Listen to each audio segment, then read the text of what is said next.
Why hello there, how are you today? Awesome Soul here, and hot damn, we have another Dev Jam. This one is focusing on a new feature coming in the next update, and that is the return of TX cubes, but not only that, we are also getting something called a health booster. This is also alternatively known as the health boost system. This basically allows you to add more health onto your bot, but I will be getting into that in a little bit because I will be going through this in order and reading it out and giving my thoughts and opinions on everything. As per usual, links to this will be found in the description of the video. I'm going to skip over the first little intro bit and jump right into the equalization of chassis section. They say here, this change was requested by a number of members of the community, and after listening to their reasons for requesting the change, we were sold.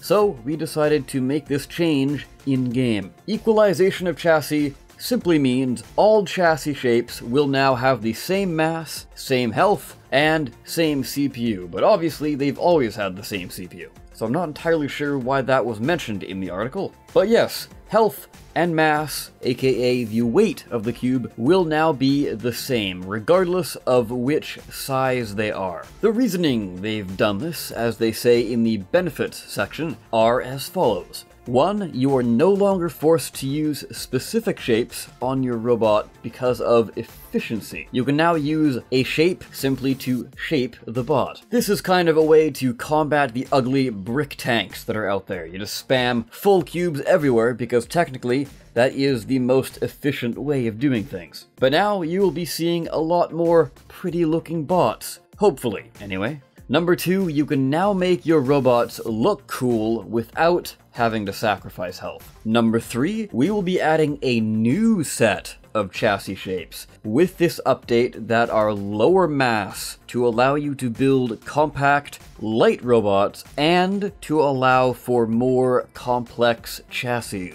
Of course, here they are referring to the TX cubes that are coming back into the game, but I will wait for the TX section to dive into that. And point number 4, which honestly is a little confusing to me because I have no clue what the hell they're talking about. Rigs to remain a thing in Robocraft. I have never heard the Free Jam team refer to anything as rigs before, nor have I heard anybody in the community at large refer to anything on a robot as a rig. So if there's something I'm missing here, please fill me in down below because I'm at a complete loss here. But I hear you ask, what exactly will the new stats on these new equalized chassis cubes be? Well, for starters, they're getting a new name. They are no longer just a cube. The basic cubes that we have in the game are going to be called Health Cube. So, Health Cube, Health Edge, Health Corner, etc., etc.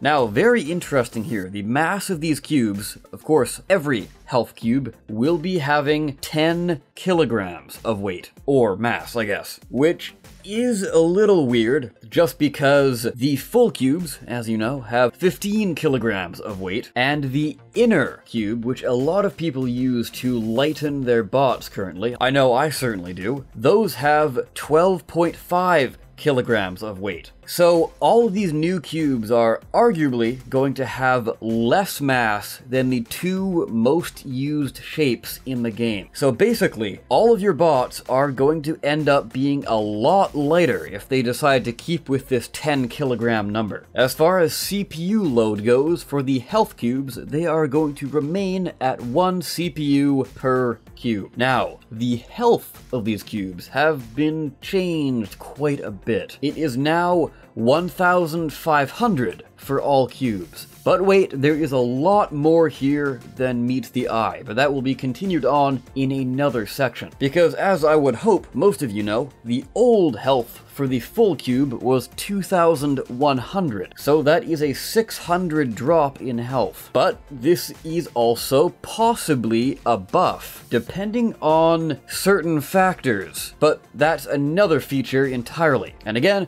not gonna spoil it until we actually reach that section because the TX cubes are up next. So they say here, again, after many requests from the Robocraft community to bring back the much-loved TX Cube, we've been listening and we are bringing them back. But this time, all chassis shapes will be represented in TX form. So what they mean by that is every shape that the regular cube, aka Health Cube, has, the TX Cube will have that form as well. So the value of the TX Cube, the name, is actually not going to be TX, which does make some sense because the whole TX part was supposed to be referring to tiers. It was supposed to be tier X, or the mega tier. Now that tiers are no longer a thing, no real reason to call them TX anymore. So yes, they're being called light cubes. So light cube, light edge, light corner, etc, etc. Other than that, they are pretty much how you remember them. Mass is super light, so 2 kilograms. CPU is 3 CPU per cube,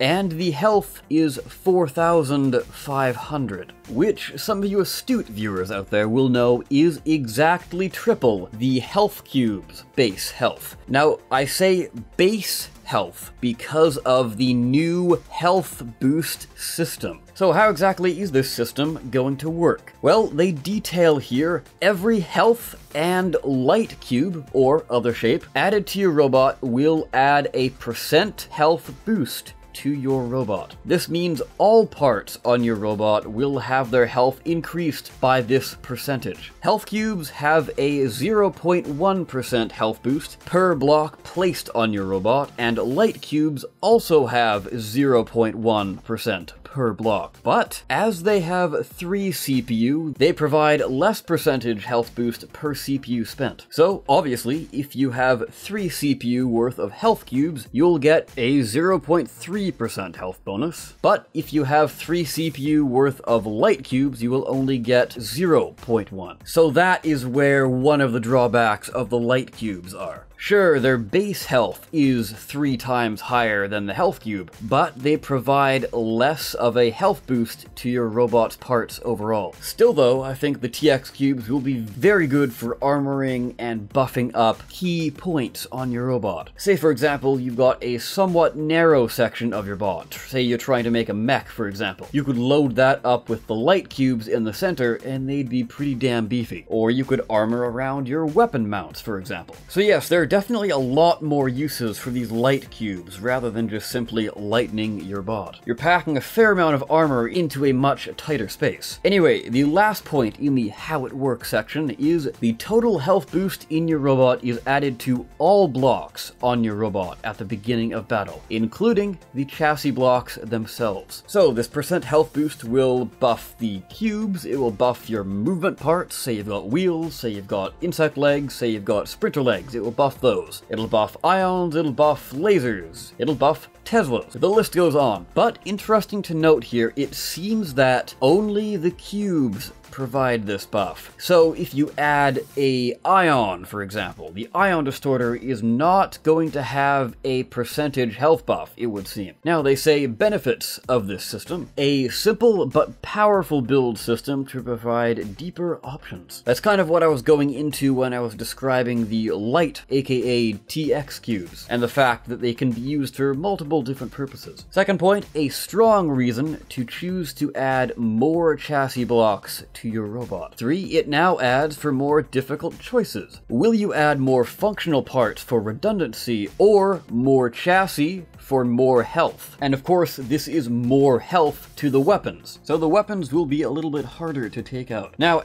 as an aside here, one slight concern I have with this system are with rail users, because if you are a really good rail player, you should be focusing parts on a bot. And you'll know in the back of your head that yes, I know for a fact that I can take out this part in 2 shots. But now this is going to throw a massive wrench into that. And not only with rails, like it's a lot more prominent with rails because you're dealing a lot of really precise burst damage to a single point. But this also goes for lasers as well, because they're pretty good at stripping parts also. So you'll know, okay, it'll take 3 seconds of concentrated fire to take this thing out. But 3 seconds come, and that part is still not destroyed. The only slight representation you have is the sheer amount of chassis parts on that robot. So that's kind of slightly concerning, but I guess it's not too big of a deal. You just have to know bigger bot equals more health on all their parts. Also, something they say here that is pretty cool is less requirement to spam functional parts on your robot, as you now have an option to make them much tougher. So yes, this is really good for tanks and mechs specifically. So what you can do here is take the 2 biggest tank tracks, load up a crap ton of cubes, and you're pretty much set. Those things are going to have a percentage multiplier to them, so they're going to be incredibly tough. Also, you can do this with the mech legs as well. It'll definitely buff the bipedal ones and be a slight nerf to the quad ones. Or at least that's how I see it possibly happening anyway. Next point they bring up are electroplates. They say they work brilliantly in this system, as electroplates protect frontal weak points on your robot, but the electroplates are also boosted by the other chassis blocks on your robot. However, electroplates do not provide a health boost themselves, so they say they work well as a combo with health and light cubes. And the last point they touch on is in terms of time to kill. So since the cube's health has been lowered from 2100 to 1500, but now with the introduction of the health boost system, they say that on average the time to kill should be around the same. But as a little bonus point here, they do say that the meta is most likely going to shift as new builders adjust to everything. So they will be keeping a watchful eye on time to kill to make sure it stays around where it's at currently. That pretty much covers everything as far as the article goes, but I'm not going to leave you with just that. There is, of course, always